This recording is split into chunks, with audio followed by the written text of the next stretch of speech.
Senador, quero agradecer a sua presença aqui, né, para se apresentar. Na verdade, não se apresentar não, o povo já te conhece, né, mas para falar sobre suas propostas, né. Depois já de tanto tempo na política, como governador, como senador, o que é possível ainda fazer de novo lá no Senado Federal, como representante do Paraná, já baseado, como eu disse, em tantos anos já de envolvimento com a política paranaense? Mais do que representante do Paraná, nesse meu mandato, eu presidi a Frente Mista de Defesa da Soberania Nacional. O mundo hoje se debate sobre concepções de Estado muito diferenciadas. A minha posição é clara. Eu sou um nacionalista, eu sou a favor da soberania brasileira. Eu estou no Senado para defender os trabalhadores, os nossos empresários, a nossa soberania, o nosso projeto de nação. E isso tem sido atacado pelos tais liberais, que propõem uma volta à barbárie. Eles pretendem tirar o direito dos trabalhadores. Não é reformar a CLT, que cá entre nós precisava de algumas reformas. Eu fui advogado trabalhista no começo da minha vida. Mas eles querem liquidar o direito dos trabalhadores, eliminar a possibilidade da aposentadoria pública de trabalhadores e beneficiar empresários de outros países. É um jogo geopolítico que nos coloca na posição de um país dependente, um país que não tem soberania nacional, que não tem processo civilizatório e organização como nação. Eu, no Senado, durante esse período todo, fui um defensor dos interesses do Paraná, do Brasil, dos trabalhadores e dos nossos empresários brasileiros, para um projeto claro de desenvolvimento. Então eu quero, na verdade, dar continuidade ao que eu venho fazendo. E a minha voz tem sido escutada no Congresso Nacional. Tenho conseguido, com um grupo de senadores, estabelecer uma oposição eficiente contra a entrega do Brasil. O senhor, como senador e como governador, o senhor implantou a isenção do micro e pequeno empresário. E a reforma da Previdência, também nessa atual legislatura, é a pauta do momento, principalmente nessas eleições. Como que o senhor pretende fazer a sua legislatura no Senado da República em cima da Previdência, da reforma da Previdência e também dando oportunidade para que os pequenos empresários não morram como estão morrendo agora com essas altas taxas de impostos que são cobrados? Luiz, eu vou tentar te dar uma resposta mais abrangente. Essa crise que nós estamos vivendo no Brasil foi uma crise vivida por outros países. Na década de 30, os Estados Unidos quebrou, tivemos a grande recessão, e nessa mesma época, a Alemanha quebrou, faliu. A moeda da Alemanha não tinha conversão no mundo. O dólar passou a ser a moeda mais importante do globo terrestre. Como que a Alemanha saiu da crise? A Alemanha saiu da crise quando colocaram no Ministério da Economia um alemão liberal, era um economista liberal, chamado Horace Greeley Yarmach.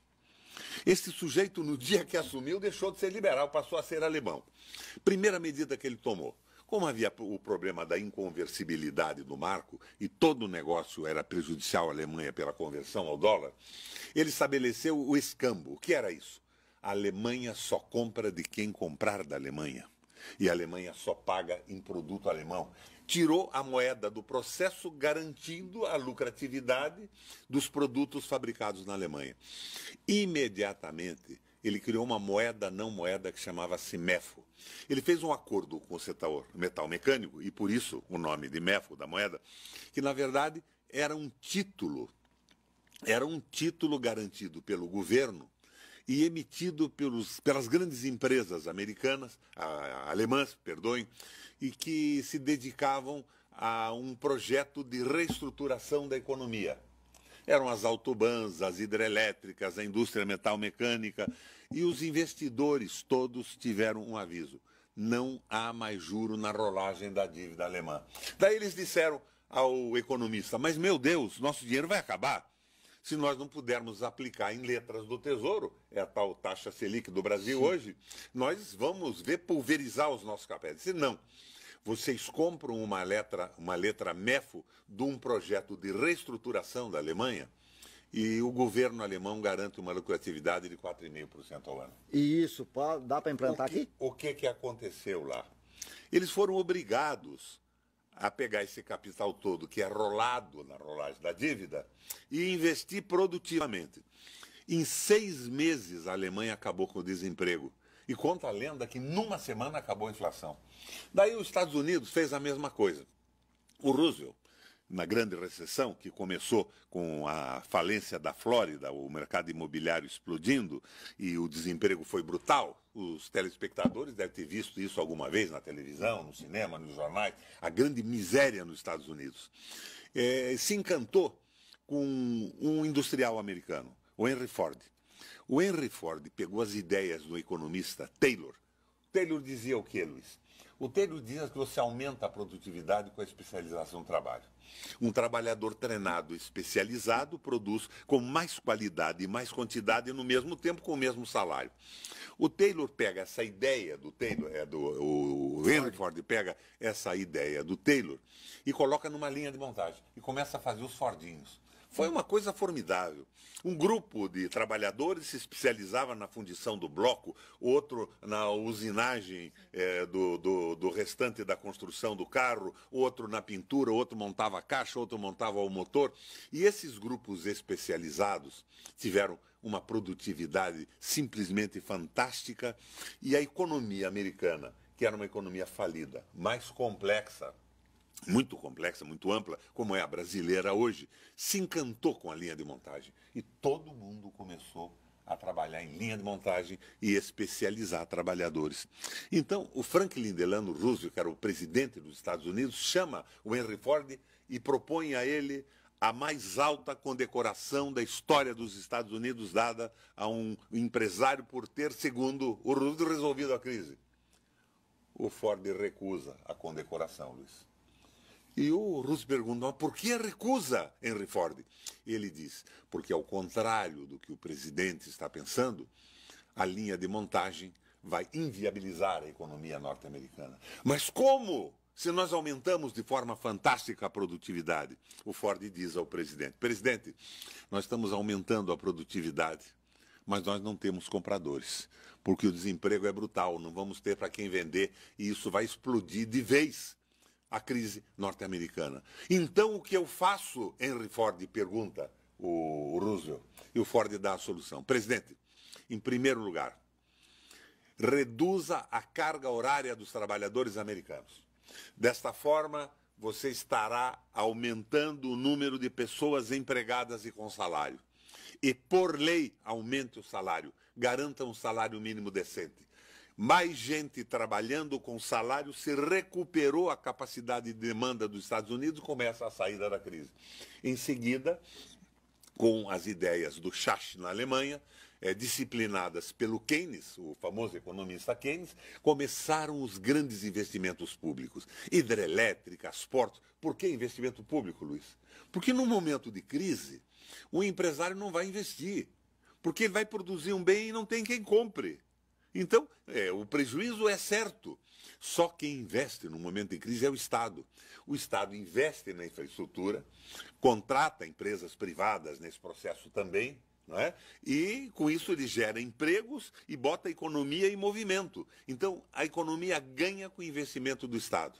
E você me pergunta o que eu vou fazer com a Previdência. Com a Previdência e com os microempresários que hoje estão quebrando. Pois vamos lá, com a Previdência. Nós só podemos resolver o problema da Previdência com crescimento econômico e com o corte nos privilégios dos parlamentares, dos senadores como eu, dos juízes, dos promotores, que ganham fortunas, se aposentam com somas fantásticas, praticamente sem contribuição.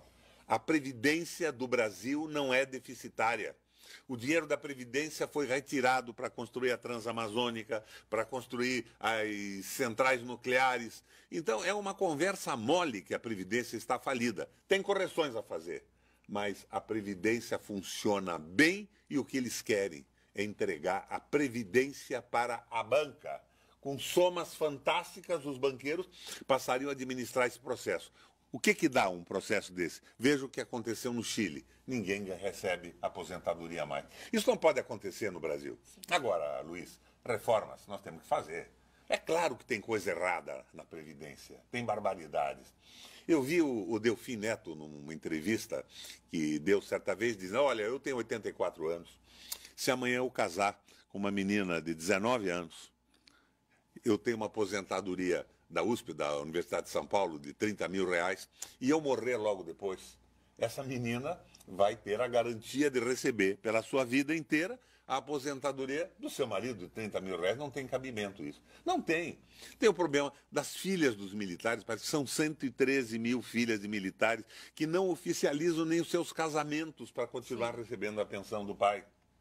E os desvios, as retiradas dos cortes. Então, isto tem que acabar. Precisamos mexer em alguma coisa. Mas, senador, o senhor acredita que... Respeitando, no entanto, por exemplo, as características especiais dos militares. Sim. Eu falo em tirar abusos, não tirar direitos. Mas, na prática, o senhor acredita que isso vai ser modificado? Porque o atual governo, ele não colocou em pauta ainda a reforma da Previdência. Porque não passa no Congresso. Então, porque não passa. Mas aí, eventual, na troca de governo aí, até tem o candidato à presidência do MDB, que a gente sabe as peculiaridades, né, da candidatura dele em relação aqui ao Paraná. Mas o senhor acredita que ele transformaria e o Senado aprovaria essas mudanças na Previdência? O candidato do PMDB é o liberalismo econômico. É horrível. Você sabe que eu me oponho radicalmente a isso. Eu acho que algumas reformas precisamos fazer, mas não contra os trabalhadores. Nós temos que adequar, não é retirar direitos. E o Luiz me pergunta, e a pequena empresa? Aqui no Paraná, eu criei esse projeto que depois o governo federal copiou, que se chama o Simples. Eu eliminei o imposto da microempresa, baixei para 2,5% a média do imposto da pequena empresa e baixei, na grande crise que nós vivemos, o imposto de 105 mil itens de consumo popular. Aquilo que o sujeito compra obrigatoriamente por seu salário para sustentar sua família e abastecer a sua casa. Depois o Simples foi copiado pelo governo federal. Hoje o Simples tem um novo relator, é o nosso candidato ao governo do estado, João Arruda, que fez um trabalho belíssimo. Mas tem solução. Você não pode cobrar do pequeno e viver num país em que os lucros de capital, os dividendos de capital, não são tributados. Só tem 2 países do mundo que não tributam os bilionários.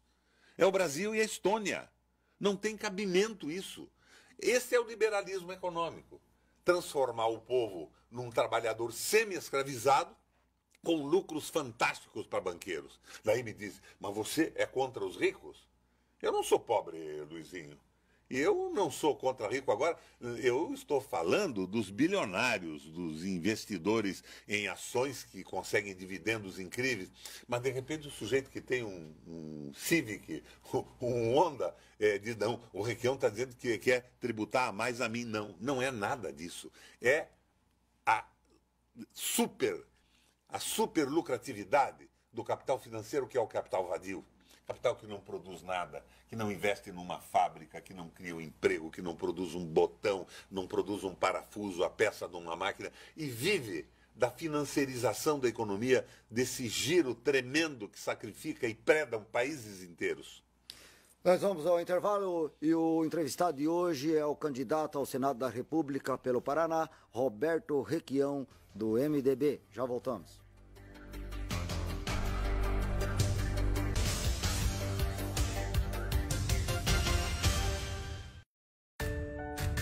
A democracia se faz com diálogo e se realiza com compromisso. Democracia também é feita com doação e se completa quando existe colaboração. Democracia se faz mesmo com participação de todos. Venha fazer parte dessa ação. Cadastre-se como mesário voluntário no site do TRE do seu estado. Vem pra urna, eleições 2018. Justiça Eleitoral.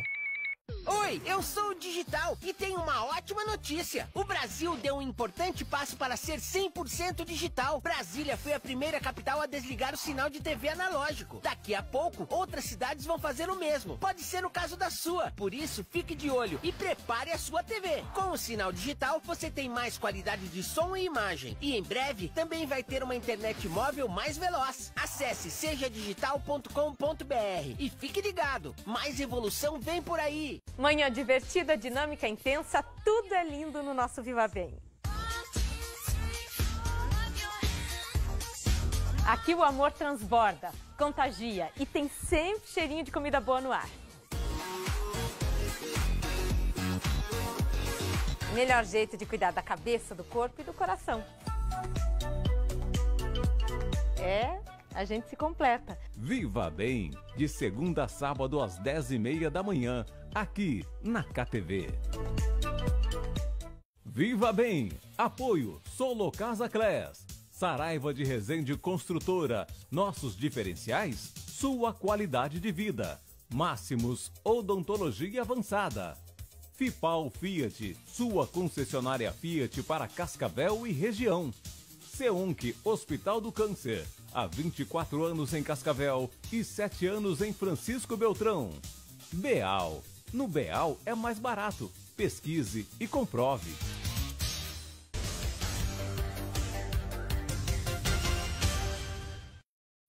Bem, amigos, voltamos com o Bate e Rebate. O entrevistado de hoje é o candidato ao Senado, Roberto Requião, do MDB. Senador, nós falamos aí sobre a economia e sobre essa reforma política que deve ser feita pelo Congresso Nacional. Como que o senhor vê tudo isso acontecendo neste momento de crise que o país passa? O problema básico da política no Brasil e no mundo é que depois da queda do nazismo na Alemanha e a dissolução da União Soviética, os grandes capitais resolveram liquidar o Estado Social na Europa. Estado Social o que é? É o Estado que respeita as mulheres, é o Estado que respeita os trabalhadores, que respeita as minorias, é o Estado que dá garantias ao trabalho e à aposentadoria das pessoas que vivem produzindo. O Estado Social é o Estado moderno. E isto veio num ataque dos detentores do grande capital, suportado num tripé. Primeiro ponto de apoio desse tripé, Luiz, é a precarização do Estado. O Estado passa a ser um instrumento de repressão contra o povo e o poder fica na mão do dinheiro, do Banco Central. E o Estado serve somente para reprimir revoltas de um povo que não aceita ser escravizado. Segundo ponto de apoio, a privatização das campanhas eleitorais. As campanhas eleitorais passam a ser financiadas por grupos econômicos e os parlamentares não têm nenhum compromisso mais com o seu discurso de campanha, com o que dizem aqui no programa de vocês e com o programa dos seus partidos. Eles se elegem mentindo e depois cumprem a tarefa para a qual foram designados pelos seus financiadores. Então, o parlamento não é um parlamento de defesa da população, do trabalhador, dos empresários, não tem uma ligação mais com esse sentimento de pátria. E o terceiro ponto de apoio é a precarização do trabalho.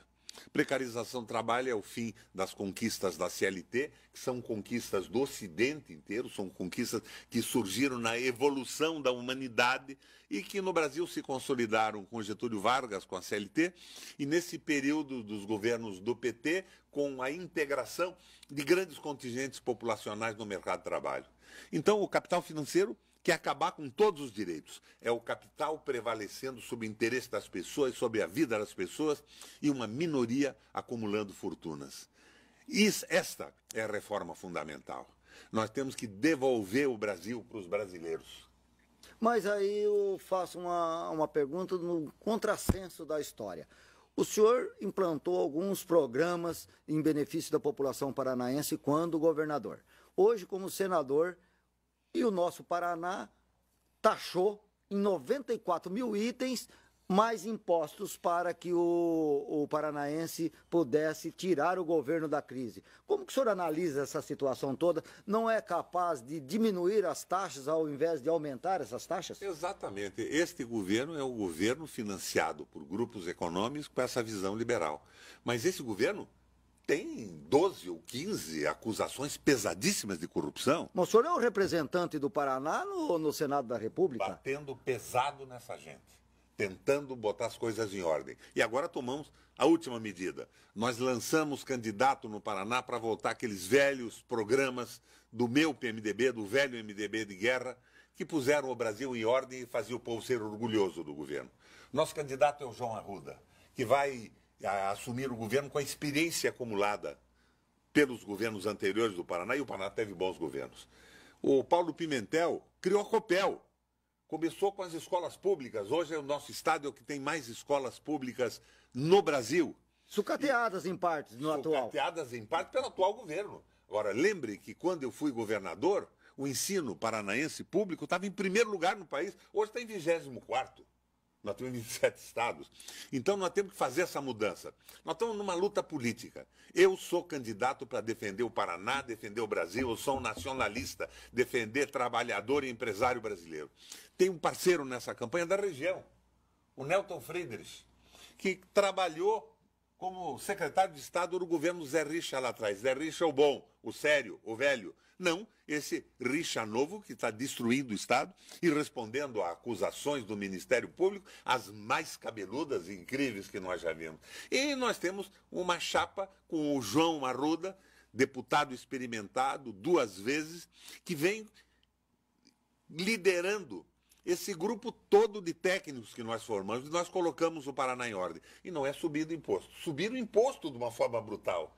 Taxa de água e de luz que nós mantivemos congeladas por 7 anos, como as mais baixas do Brasil, 8 anos, na verdade, subiram de uma forma simplesmente espetacular para remunerar sócios privados que financiam campanhas eleitorais. O João tem o compromisso de acabar com tudo isso. O João vai ser um excelente governador. E eu tenho andado nesse interiorzão todo agora e na capital também, e estou vendo que a candidatura do João reacendeu a esperança de mudança. Porque o governo do Beto tem 2 candidatos. É a sua vice-governadora e o Ratinho, que era o secretário preferido. Mas eles são a continuidade desse processo. Eles fazem parte daquele grupo dos deputados do Camburão, que de um camburão da polícia foram votar e defender massacre de professores, bombas em funcionários públicos e o aumento brutal de tarifas e impostos. Nós temos hoje uma possibilidade de mudança concreta. Eu estou nessa campanha e acho que nós vamos virar esse jogo.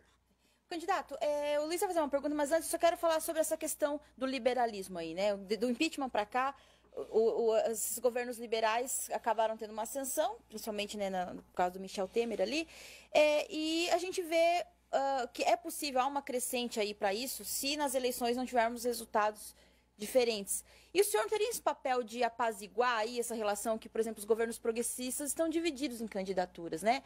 O senhor faria esse apaziguamento aí, por exemplo, entre Ciro Gomes e PT? Tenho tentado fazer um governo com um programa claro em defesa do Brasil, da nação brasileira, dos nossos empresários, das nossas riquezas, petróleo na mão dos brasileiros, água na mão dos brasileiros. Esses malucos liberais querem vender sem limite terras brasileiras. Daqui a pouco, um cidadão da Bélgica, muito rico, representando um fundo, vai ter uma área de terra no Brasil maior que a do seu país de origem. Eles simplesmente enlouqueceram. Mas eu tenho aqui uma certeza que eu partilho com os ouvintes e os telespectadores da nossa TV. Esta gente não ganha eleição mais. A rejeição do Temer é 97%. Governo contra o povo, contra o projeto nacional, não ganha eleição mais. Mas estou na sua linha, ou na linha que você colocou. Nós precisamos ter um programa claro e uma unidade das forças nacionalistas, patrióticas, com objetivos extraordinariamente claros e conhecidos para ganhar essa eleição e ter apoio popular depois. O país dividido não vai conseguir mais superar a crise. Agora, este governo não teve voto. Foi através de um golpe parlamentar que se elegeu.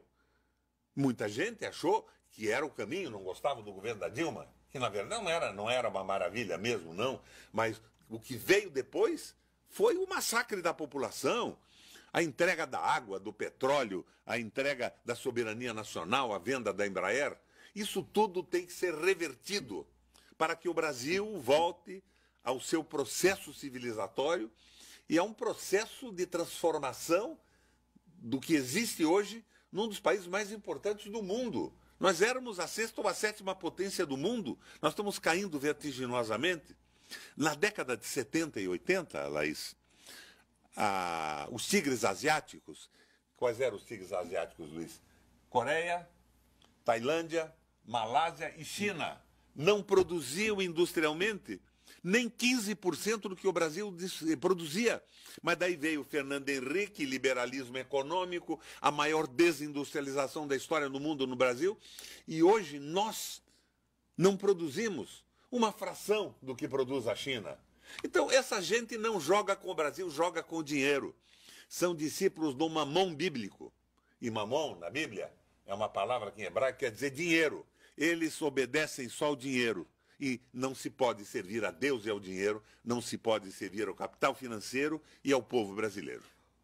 Ô, senador, dentro dessa expectativa de sua reeleição e também governo do Estado ser representado, professores, qual a importância do professor no Estado do Paraná, já que vira e mexe, a gente vê os professores serem massacrados pelos governos? A importância é total.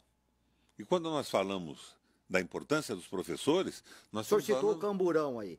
Como que o senhor viu aquele manifesto e aquela situação criada em 29 de abril? Um horror, né? Uma manifestação de prepotência do governo, um autoritarismo absurdo, bombas nas professorias do Paraná. Que coisa simplesmente doida. Mas nós conseguimos uma parceria com o magistério em favor da melhoria da educação. A reivindicação sindical é legítima, mas politicamente nós temos que pensar globalmente. Nós temos que ceder a reivindicações sindicais justas, mas trocar isso por qualidade de ensino. E o Paraná estava em primeiro lugar no Brasil. Eu regularizei a situação de todas as universidades. É fácil isso? Lembra, Luiz? Lembro. No começo do meu governo, os reitores montaram uma associação que era para processar o governador, porque isso aqui estava uma anarquia. Numa unidade universitária estadual, um professor de determinada matéria ganhava R$3.000, ganhava 13 na outra e 25 na outra. Eu reuni isso tudo de uma forma lógica, disciplinei esse processo e nós tivemos uma convivência muito boa. E essa associação que foi criada para me processar me incomodou muito, mas de uma forma diferente do que você pode imaginar. Para melhor. Me incomodaram oferecendo almoços e jantares em homenagem àquilo que nós acabamos fazendo junto, melhorando o ensino do Estado. E chegamos ao final, eu quero deixar um tempo para o senador expor suas ideias de 2 minutos aí, senador, e obrigado. Aproveitar aqui para vender o nosso peixe programático. Nós temos candidatos maravilhosos. A minha parceria hoje é com Nelton Friedrich, porque nós vamos votar 2 vezes para o Senado. Eu tenho um descendente, um filho, que é o Requião Filho, candidato a deputado estadual. Representa a minha vontade, as minhas ideias de uma forma modernizada. Ele é mais jovem, estuda talvez mais do que eu hoje. E é um belo candidato a deputado federal. Nós temos a deputado estadual. Aqui na região nós temos o Frangão e temos o João Arruda. O João Arruda é a possibilidade de redenção do Paraná. Não é possível que um secretário do Beto Richa e uma vice-governadora monopolizem esse processo todo quando o Estado está quebrado. Metade do secretariado ou dos auxiliares principais do governador Beto Richa estão na cadeia. E o Ministério Público diz que ele fez o diabo. Eu vi na Globo outro dia um depoimento do Fanini sobre aquelas escolas pagas e não construídas, que é simplesmente arrasador. Que espécie de gente comandava o Estado? Por isso, PDT, PCdoB e PMDB lançaram o João como candidato que tem a nossa confiança e o nosso apoio. E alguns desses programas que o senhor implantou no passado podem vir ser implantados agora no governo João Arruda? A ideia é que todos sejam modernizados, implantados, modificados, mas com esse sentido de fraternidade, de apoiar o empresário paranaense, de dar sustentação aos direitos do trabalhador brasileiro, porque afinal o governo serve para isso, para mediar conflitos sociais, favorecer o desenvolvimento e beneficiar fundamentalmente os mais pobres, que são os que mais precisam de governo. É a linha do Requião Filho, do João Arruda, do Nelton Friedrich, do Frangão, é a linha do nosso velho MDB de guerra, diferenciado no Paraná. Qual o seu número, senador? O meu é o 151, de sempre. 151. Obrigado, Laís. Obrigado, senador. O Bate-Rebate fica por aqui e voltamos daqui a pouco com mais um programa.